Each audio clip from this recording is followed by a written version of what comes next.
नमस्कार, दमदार 11 देख रहे हैं आप। मैं हूं आशीष त्रिपाठी आपके साथ। और इन दिनों लगातार भ्रष्टाचार के खिलाफ हो रही कार्रवाई पर खबरें आ रही हैं। इंदौर में लोकायुक्त की बड़ी कार्रवाई की मिल रही है जानकारी, जहां पर एमपी में कितने और काले कुबेर हैं ये धीरे धीरे और पता चलेगा, क्योंकि एक और काली कमाई के कुबेर का पता चला है। दरअसल लोकायुक्त की बड़ी कार्रवाई में आय से अधिक संपत्ति के मामले में आदिम जाति मर्यादित पीथमपुर में पदस्थ सहायक प्रबंधक कनीराम मंडलोई के घर पर छापा मारा गया और इसमें आय से अधिक संपत्ति का मामला बताया जा रहा है। और आप विभाग देखिए, आदिम जाति मर्यादित पीथमपुर, जबकि यहां मर्यादा को तार तार कर दिया गया। प्रबंधक कनीराम मंडलोई के द्वारा आरोप उन पर इस तरह का है। इंदौर, धार और मानपुर में एक साथ 5 ठिकानों पर छापा डाला गया। सहायक प्रबंधक कनीराम मंडलोई और उनके भाई के खिलाफ शिकायत हुई थी, जिसके बाद अब इंदौर में भाई के घर पर, धार में सहायक प्रबंधक के बंगले पर छापे के साथ ही मानपुर में भांजे के फार्म हाउस पर भी सर्च किया गया। और कार्रवाई के दौरान लोकायुक्त पुलिस को कई प्रॉपर्टी की रजिस्ट्रीज, 5 करोड़ 60 लाख रुपए की संपत्ति के दस्तावेज सभी बरामद हुआ है। और तस्वीरें आपको दिखा रहे हैं। कार्रवाई के दौरान जो जांच पड़ताल चल रही थी, उसी जांच पड़ताल की ये तस्वीरें हैं। फिलहाल 5 करोड़ 60 लाख रुपए की संपत्ति के कागजात मिल चुके हैं। और तो और अब इस पूरे मामले में जो जब्त किए गए सामान है, उनकी जांच चल रही है, उनका हिसाब किताब, लेखा जोखा तैयार किया जा रहा है। और मध्य प्रदेश में लगातार भ्रष्टाचार के खिलाफ कार्रवाई चल रही है। इससे पहले सौरभ शर्मा का जो पूरा प्रकरण है सामने आया था भोपाल से, और अब इंदौर में भी सहायक प्रबंधक के रिश्तेदारों और उसके खुद के घर पर छापा मारा गया है। और अब तक की गई कार्रवाई में क्या कुछ तथ्य सामने आ चुके हैं, इसके बारे में और डिटेल्स आप तक पहुंचाएंगे। फिलहाल आपको बता दें कि इस पूरी घटना को लेकर जो अब तक जांच में सामने आई तथ्य हैं, उसमें बताया जा रहा है कि आय से अधिक संपत्ति का ये मामला है। आदिम जाति मर्यादित पीथमपुर में पदस्थ सहायक प्रबंधक कनीराम मंडलोई के घर पर छापा मारा गया। इंदौर, धार, मानपुर में एक साथ 5 ठिकानों पर यह छापा मारा गया है। इंदौर, धार और मानपुर में अलग अलग जगह पर उसके जो रिश्तेदार हैं या वो साथी जिनसे ये भ्रष्टाचार की आय को साझा करता था। 2 तस्वीरें इस पूरे मामले से जुड़ी हुई आपको दिखा रहे हैं, जहां पर इंदौर और धार में ये एक्शन लिया गया। इंदौर में जो एक्शन लिया गया उस वक्त टीम वहां मौजूद थी और तस्वीरें जो सामने आई वो आप देखिए। और दूसरी तरफ धार में भी कार्यवाही की गई है, जहां पर आरोपी कनीराम मंडलोई भी दिखाई दे रहा है। और इस पूरे मामले में 5 ठिकानों पर छापा मारा गया और सहायक प्रबंधक कनीराम मंडलोई और उसके भाई के खिलाफ शिकायत हुई थी, जिसके बाद इंदौर में उसके भाई के घर और धार में सहायक प्रबंधक के बंगले पर छापा मारा गया। और साथ ही मानपुर में भांजे के फार्म हाउस पर सर्च होंगे। अब ये देखिए परिस्थितियां कि सहायक प्रबंधक के पास बंगला है, भांजे के पास फार्म हाउस है, भाई के पास भी अच्छी खासी जगह है, प्रॉपर्टी है। अब ये सब कैसे इन्होंने तैयार किया, ये जांच का विषय है।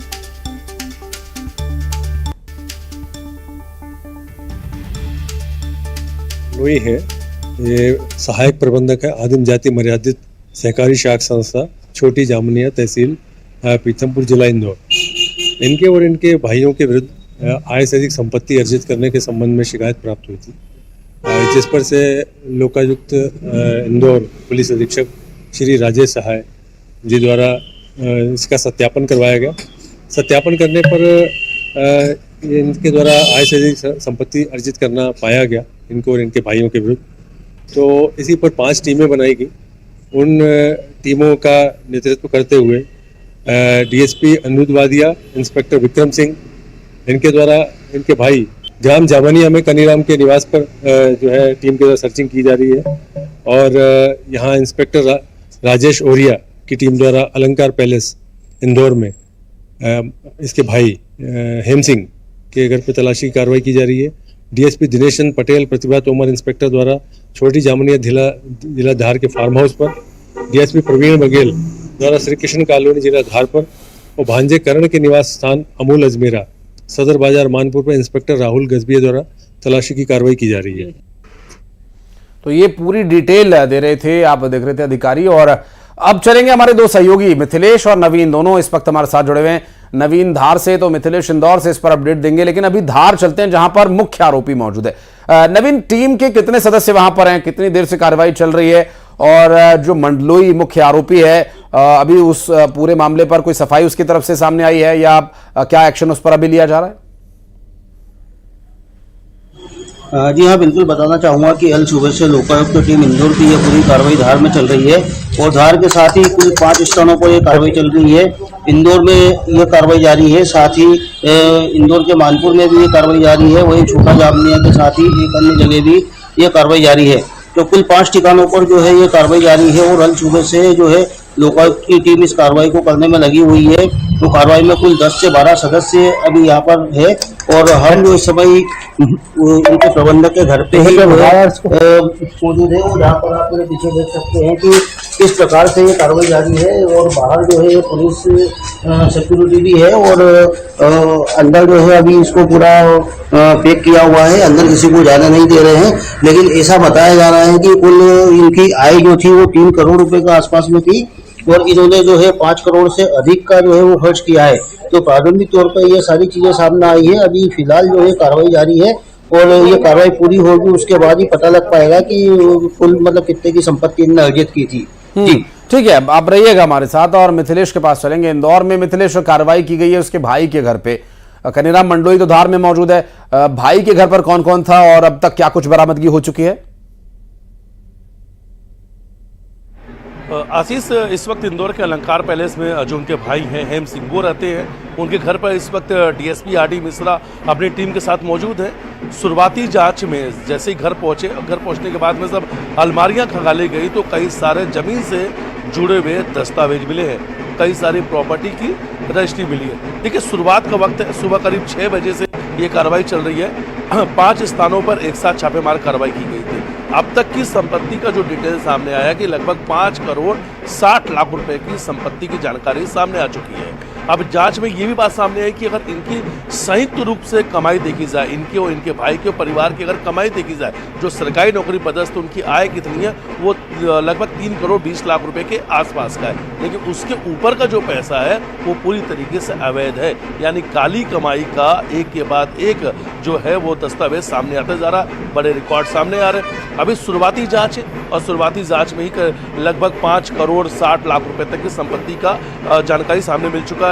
अब आने वाले समय तक यानी देर शाम तक ये कार्रवाई चलेगी और शाम तक ये स्पष्ट हो पाएगा कि ये कितने प्रॉपर्टी के मालिक हैं, कितनी काली कमाई इन्होंने छुपा रखी थी, कहाँ कहाँ पे जमीन खरीद रखी थी। क्योंकि शुरुआत में अलंकार पैलेस में एक बंगला मिला, तो दूसरी तरफ धार में भी है जहाँ खुद कनीराम मंडलोई रहते हैं, और तीसरा भांजे का फार्म हाउस। ये तो वो दस्तावेज है जो शुरुआती जांच में घर में मिले हैं। इसके अलावा कहाँ पे कौन से पेपर छुपा रखे हैं, अभी लॉकर की जांच होना बाकी है। दूसरे रिश्तेदारों का भी लोकायुक्त की पुलिस जाने वाली है, क्योंकि 5 जगह पर एक साथ छापेमार कार्रवाई की गई थी, क्योंकि ये 5 जगह की इन्फॉर्मेशन लोकायुक्त को मिल गई थी, जिसमें 3 भाई है, एक भांजा और एक अन्य रिश्तेदार है। तो कार्रवाई चल रही है, आज सुबह से कार्रवाई शुरू हुई है, लेकिन शाम तक बड़े खुलासे की बात कही जा रही है। और ये काली कमाई का जो पैसा है जो आदिम जाति मर्यादित जो शाखा है वहां की है, यानी जो आदिम जाति विभाग से पूरे मामले की आगे स्थिति क्या रहेगी, डिटेल्स लेने के लिए फिर लौटेंगे। बहुत शुक्रिया फिलहाल आपका इस पूरे मामले पर जानकारी के लिए मिथिलेश।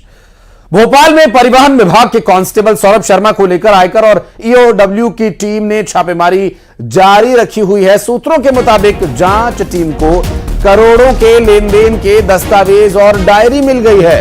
सौरभ के दोस्त चेतन ने भी पूछताछ में अहम सुराग दिए हैं और ये कहा जा रहा है कि सौरभ पूरे प्रदेश में उगाही का काम करता था, कई बड़े लोगों और अधिकारियों तक इसकी रकम पहुंचाता था। और सौरभ शर्मा के दफ्तर में भी जांच की गई और दफ्तर के सामने लगे हुए सीसीटीवी से जांच टीम को कई क्लू मिले हैं और कार से निकलने की तस्वीर भी जांच टीम को मिल गई है। और अब तक सौरभ शर्मा हाथ नहीं लगा है। आयकर और ईओडब्ल्यू की टीम उसे भी तलाश कर रही है।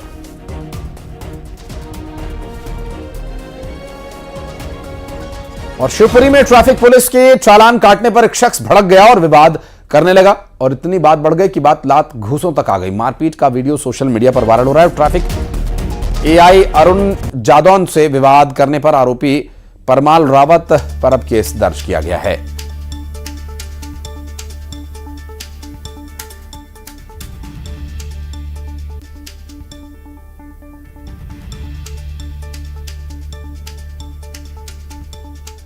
ये तस्वीरें ट्रैफिक एसआई से हुई हाथापाई की। शिवपुरी से अशोक अग्रवाल हमारे सहयोगी इस वक्त हमारे साथ जुड़ गए। अशोक, क्या विषय था चालान काटने का? किस अपराध के तहत चालान काटा गया था और फिर वहां क्या हुआ?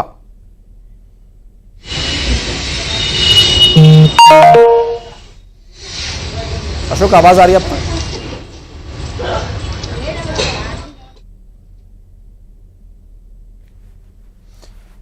अशोक अग्रवाल हमारे सहयोगी संभवतः उन तक आवाज नहीं पहुंच पा रही। एक बार फिर से प्रयास करेंगे उनसे बात करने का।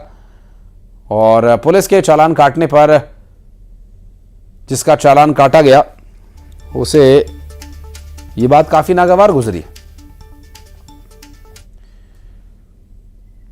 और मुरैना में बेखौफ बदमाशों का कहर जारी है और इस बार राजीनामा करने आए बदमाश से एक शख्स पर फायरिंग करने का मामला सामने आया। मामला स्टेशन रोड थाना इलाके के लालौर फाटक के पास का है, जहां बदमाश सौरभ पचौरी ने घर में बैठे युवक पर 6 से ज्यादा फायर कर दिए। गनीमत यह रही कि एक भी गोली शख्स को लगी नहीं और बाल बाल वो बच गया। घटना की सूचना पर आई पुलिस ने कारतूस के खाली खोखे जब्त कर लिया और जांच तेज कर दी है। और अमित हमारे सहयोगी इस वक्त हमारे साथ मौजूद हैं, बात करेंगे उनसे। अमित, ये फायरिंग और ये सारा विवाद किस वजह से शुरू हुआ था और अभी क्या स्थिति है फिलहाल? बिल्कुल, देखिए ये पूरा घटनाक्रम आज देर रात का बताया जा रहा है, जहां पर पूर्व में विवाद होता है 2 आरोपियों में और उसके बाद दोनों ही पक्ष विवाद के बाद फरार हो जाते हैं। लेकिन आज शाम को जैसे ही सौरभ पचौरी एक युवक को के लिए अपने घर पे बुलाता है और उसके बाद जिस तरीके से वो फायरिंग करता है, यानी कि जिस युवक को घर बुलाता है उसी पर ही ताबड़तोड़ फायरिंग शुरू कर देता है। ये पूरी फायरिंग की घटना है, उसका एक वीडियो भी सामने आया है। और जो आसपास में लोग बैठे रहते हैं और जो पास में गाड़ी खड़ी रहती है वो गाड़ी भी इसका शिकार होती है। एक गाड़ी के शीशा पूरे तरीके से क्षतिग्रस्त हो जाते हैं और गाड़ी पूरे तरीके से क्षतिग्रस्त हो जाती है। लेकिन गनीमत ये रही कि जिस युवक को राजीनामा के लिए बुलाया था वो युवक बाल बाल बच गया है फिलहाल। लेकिन इस घटना की जैसे ही पुलिस को सूचना मिली थी, पुलिस ने मौके पर पहुंची और जो फायरिंग के बाद खाली खोखे कारतूस के रहती हैं वो भी वहां से आधा दर्जन से अधिक बरामद की है। फिलहाल इस पूरे घटना को लेकर के सौरभ पचौरी जो आरोपी बताया जा रहा है जिसने फायरिंग की है उस पर मामला दर्ज कर लिया स्टेशन थाना रोड पुलिस ने और उसके बाद अब आरोपी की तलाश शुरू कर दी है। लेकिन अभी भी पुलिस की गिरफ्त से बाहर बताया जा रहा है। बहुत शुक्रिया आपका इस पूरे मामले पर जानकारी के लिए। और इंदौर में ड्रग तस्करों के निशाने पर स्टूडेंट्स थे। क्राइम ब्रांच की पूछताछ में यह खुलासा हुआ। पिछले दिनों 4 ड्रग तस्करों की गिरफ्तारी भी हुई थी और इनसे पूछताछ में यह जानकारी सामने आई है। राजस्थान के प्रतापगढ़ के तस्कर आदिल खान ने रतलाम के सद्दाम हुसैन के साथ मिलकर एक रैकेट तैयार किया था और इस रैकेट में इंदौर के जावेद और शुभम शामिल थे। यही दोनों हॉस्टल में एमडीएमए ड्रग की सप्लाई किया करते थे। ये रैकेट पहले ड्रग की लत लगाता था और फिर नए ग्राहक लाने पर फ्री में ड्रग देने का लालच देता था। दरअसल पिछले दिनों इन तस्करों के द्वारा 10 तस्कर ब्लैक कलर की जो कार थी उस कार में देखे गए थे और इस पूरे मामले में अब तक जो जानकारी मिली है, पिछले दिनों 10 तस्कर ब्लैक कार में एमडीएमए ड्रग की सप्लाई करने के लिए इंदौर आए और इस बात का भी पूछताछ में खुलासा हुआ। पकड़े गए तस्करों के पास से 20 लाख की 52 ग्राम एमडीएमए ड्रग पकड़ी गई थी और कुछ दिन पहले मंत्री कैलाश विजयवर्गीय ने ड्रग को लेकर राजस्थान के प्रतापगढ़ का जिक्र किया था और इसके बाद से पुलिस प्रतापगढ़ के ड्रग तस्करों पर नजर बनाए हुए है और लगातार कार्यवाही की जा रही है।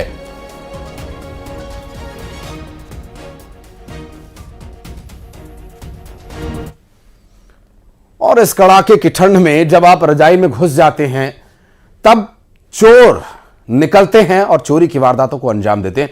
यह उनका फेवरेट टाइम होता है चोरी करने का, क्योंकि भोपाल में एक घर के बाहर महज 10 मिनट में एक अच्छी महंगी कार को चोरी करने का मामला सामने आया। दरअसल ये पिपलानी क्षेत्र के सोनगिरी का मामला है, जहां पर चोरों ने घर के बाहर खड़ी एक कार को चोरी कर लिया। और आप अगर समय पर गौर करें तो ये वो समय है जब ठंड का प्रचंड अपने चरम पर होता है और ऐसे में जो कुछ लोग देरी से सोते हैं वो ये उनकी पहली नींद का टाइम होता है। और अमूमन भोपाल या इंदौर इस तरह के शहरों में लेट नाइट तक लोग जागते हैं, 11-12 बजे तक तो जागते ही है। लेकिन ये जो लगभग 4:30 पौने 5 के बीच का समय है।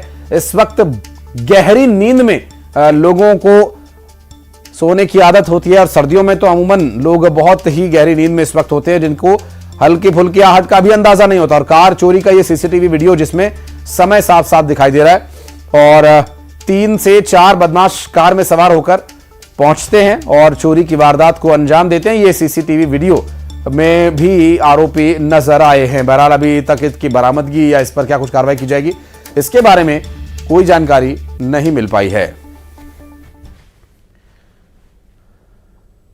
और सतना में हौसला बुलंद एक चोर ने नर्सिंग होम के बाहर से बाइक की चोरी कर ली। मामला सिटी कोतवाली थाना क्षेत्र के स्टेशन रोड का है और देर रात प्रेम नर्सिंग होम के सामने बाइक खड़ी थी। मौका देख चोर ने बाइक पर हाथ साफ कर दिया और सीसीटीवी में भी ये तस्वीर सामने आई है। और आप देख सकते हैं इस तरह की जो कम एवरेज, ज्यादा एवरेज देने वाली कम पावर की बाइक्स होती हैं, अमूमन चोर इन्हें ही निशाना बनाते हैं, चूंकि ये इन्हें आसानी से बेच पाते हैं। और इस तरह की बाइक्स की चोरी का सिलसिला बढ़ता ही जा रहा है और सतना से ये मामला सामने आया। श्योपुर के कूनो नेशनल पार्क से निकला चीता दूसरे दिन भी वापस नहीं लौटा। श्योपुर शहर से कुछ ही दूरी पर चीते की लोकेशन मिली है और पूरी रात वन विभाग की टीम 3 गाड़ियों में ढूंढती रही, चीते को ढूंढती रही। और डेंगदा के कलारना में खेतों के पास चीते की लोकेशन मिली है। वन विभाग की टीम जब वहां पहुंची तो न्यूज 18 की टीम भी वहां पहुंची। हालांकि कहा यह जा रहा है कि अग्नि या वायु दोनों में से कोई एक चीता हो सकता है। वन विभाग की टीम चीते के पास नहीं जाने दे रही है और स्वाभाविक है, जाना भी नहीं चाहिए। शहर के पास यह चीता पहुंचा हुआ है और रात में खेत में पेड़ के नीचे यह मौजूद था, ऐसा आसपास के ग्रामीणों ने, प्रत्यक्षदर्शियों ने दावा किया है। बहरहाल अब इस पूरे मामले में क्या वापस उसे पकड़ करके पिंजरे में डालकर उसे जंगल के उस बाड़े में ले जाकर छोड़ा जाएगा जहां पर बैरिकेड्स हैं या जहां पर फेंसिंग है, बाढ़ वाले क्षेत्र में रखा जाएगा, या फिर खुले में ही उसे ले जाकर वापस छोड़ा जाएगा, क्योंकि ये शहरी क्षेत्र की तरफ आगे बढ़ता हुआ नजर आ रहा है, जो कि इंसानी और खुद इसके लिए भी, जान के लिए भी खतरा बन सकता है।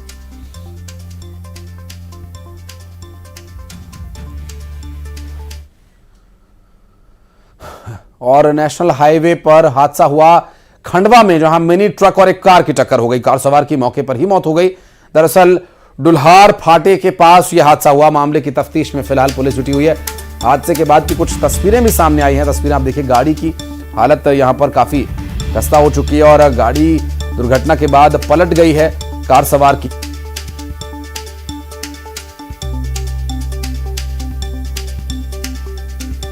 ये तस्वीरें हादसे के बाद की आपको दिखा रहे हैं, जहां हादसे के बाद सड़क पर कुछ देर के लिए जाम की स्थिति भी बन गई। हालांकि इस दुर्घटना में जो जानकारी मिल रही, बताया जा रहा है कि मिनी ट्रक से इसकी टक्कर हुई थी।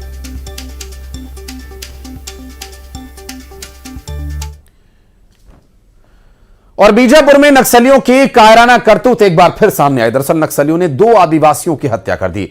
गंगालूर थाना क्षेत्र के कोरचोली गांव में 2 आदिवासियों की हत्या कर दी गई। पुलिस ने कहा कि इसकी जानकारी मिली है और मामले की जांच की जा रही है।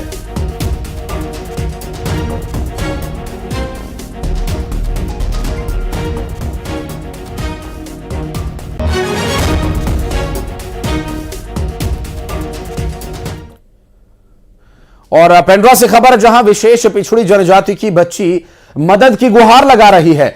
धनुहार समुदाय की 9 साल की छोटी बाई बीमारी से दिव्यांग हो चुकी है और बच्ची चल फिर भी नहीं पा रही। उसके पास ट्राइसाइकिल तक नहीं है कि जिससे वो कहीं आ जा सके। दरअसल पंचायत और जनप्रतिनिधियों से अब तक कोई मदद नहीं मिली है। सही इलाज नहीं मिलने की वजह से उसे काफी मुश्किलों भरा जीवन जीना पड़ रहा है। राष्ट्रपति के दत्तक पुत्र धनुहार परिवार मरवाही के नाका टिपका पानी में रहते हैं।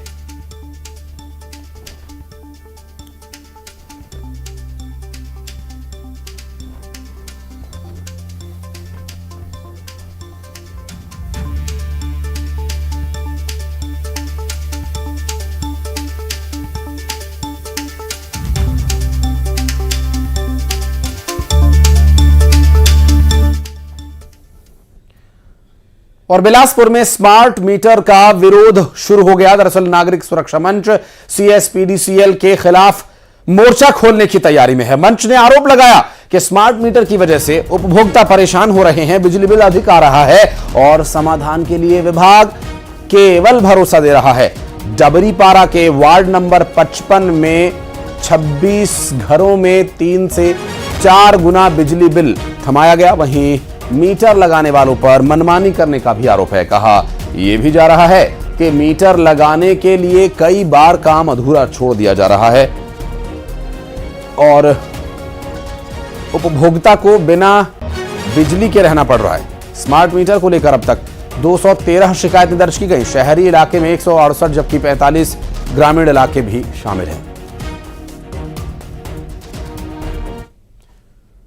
इंदौर में रणजीत हनुमान की शाही सवारी धूमधाम से निकाली गई और रणजीत अष्टमी पर प्रभात फेरी में करीब 2.5 लाख श्रद्धालु शामिल हुए। इंदौर में प्राचीन बाबा रणजीत हनुमान मंदिर से हर साल प्रभात फेरी निकाली जाती है। ठंड के बावजूद सुबह 5 बजे श्रद्धालु उत्साह के साथ शामिल हुए और जय श्री राम, जय रणजीत के नारों से पूरा इंदौर गुंजायमान हो उठा। और तस्वीरें आप देखिए, कड़ाके की ठंड में भी सुबह क्या जबरदस्त उत्साह, क्या जबरदस्त ये नजारा। बाबा रणजीत की शाही सवारी यहां पर निकाली जाती है और इस दिव्य और भव्य सवारी को हर कोई इसका हिस्सा बनना चाहता है।